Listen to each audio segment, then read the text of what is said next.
Assalamualaikum warahmatullahi wabarakatuh. Saya Aryan Saputra, SSDPMM, peserta pelatihan kepemimpinan administrator Angkatan 10 BPSDM Provinsi Jambi.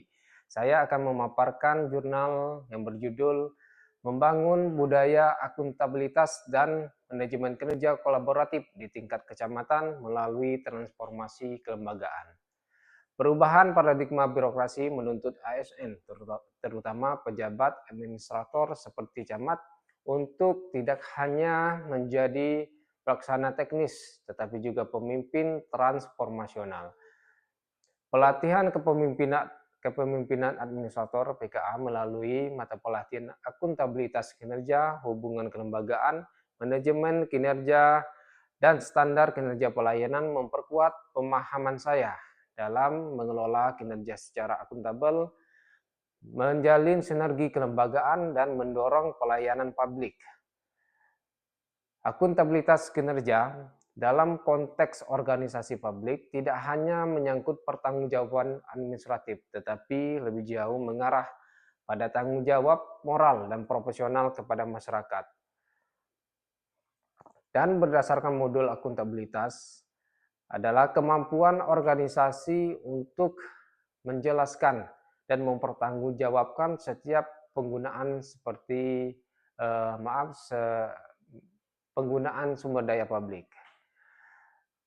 Dan contoh kasus yang terjadi di kantor camat yaitu pencetakan KTP yang ada di kantor camat, yaitu pengukurannya tidak hanya berapa banyak KTP yang dicetak, tetapi melainkan waktu pelayanan yang lebih cepat dan kepuasan masyarakat sebagai indikator hasilnya.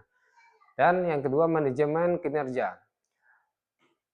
Mencakup siklus perencanaan, pelaksanaan, pemantauan, evaluasi. Hal ini penting dalam memastikan setiap kegiatan menghasilkan value for money atau public value. Penyusunan, maksud saya refleksi yang saya lakukan di kantor camat, yaitu penyusunan SKP dan renja kecamatan selama ini tidak atau sering bersifat administratif. Setelah mengikuti pelatihan ini, saya menyadari pentingnya menyusun indikator kinerja berbasis outcome. Dan yang ketiga, standar kinerja pelayanan. Pelayanan publik yang baik harus berdasarkan standar yang jelas, waktu layanan, biaya, syarat, mekanisme, dan penanganan keluhan. Dan analisis yang saya lakukan di tempat saya bekerja dalam praktik di kecamatan, standar pelayanan seperti pembuatan surat pengantar, rekomendasi bantuan sosial, atau mediasi konflik sering tidak terdokumentasi dan tidak terukur. Padahal standar ini adalah dasar untuk evaluasi dan peningkatan kualitas layanan secara berkelanjutan.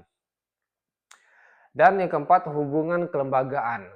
Menurut saya ini adalah kunci, yang mana camat yang merupakan perpanjangan tangan bupati sekaligus koordinator lintas sektor di tingkat kecamatan.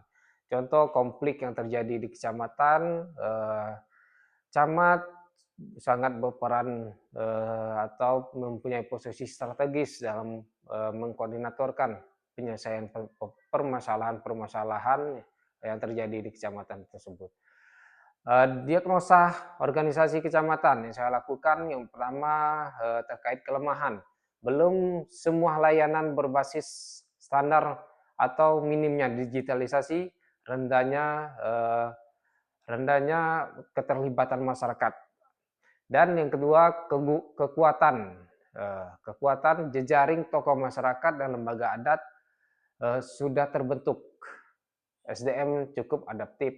Dan langkah konkret membangun budaya akuntabilitas di kecamatan yaitu dengan melakukan sosialisasi nilai-nilai akuntabilitas melalui apel yang rutin kami laksanakan tiap pagi dan forum atau rapat bulanan, dan juga melakukan pemasangan infografik yaitu pelayanan di ruangan publik dan evaluasi kinerja mingguan berbasis indikator pelayanan.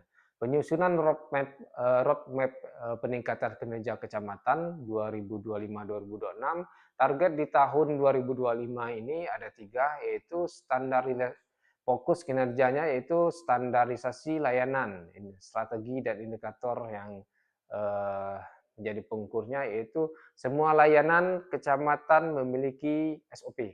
Waktu layanan maksimal 2 hari selesai layanan. Dan yang kedua, akuntabilitas dan transparansi, yaitu indikatornya atau strateginya yaitu seluruh realisasi kegiatan dan anggaran dipublikasikan secara bulanan. Dan yang ketiga, penguatan jejaring kelembagaan. Strategi dan indikator yang dilakukan yaitu forum komunikasi kelembagaan aktif per triwulan diadakan rakor atau rapat koordinasi. Dan target di 2026 yaitu digitalisasi dan partisipasi publik. Strategi dan indikatornya itu kurang lebih 3 layanan publik digital di tahun 2026, 1 musyawarah adat, maksudnya setiap musyawarah ada perwakilan 1 tokoh adat, tokoh masyarakat, dan juga tokoh perempuan dari setiap desanya. Dan pembelajaran dari keempat modul memberikan pemahaman menyeluruh tentang bagaimana camat harus mengelola organisasi secara kolaboratif, akuntabel, dan berbasis hasil. Perubahan tidak harus menunggu instruksi pusat, tetapi bisa dimulai dari perubahan pola pikir dan pola tindak di tingkat kecamatan.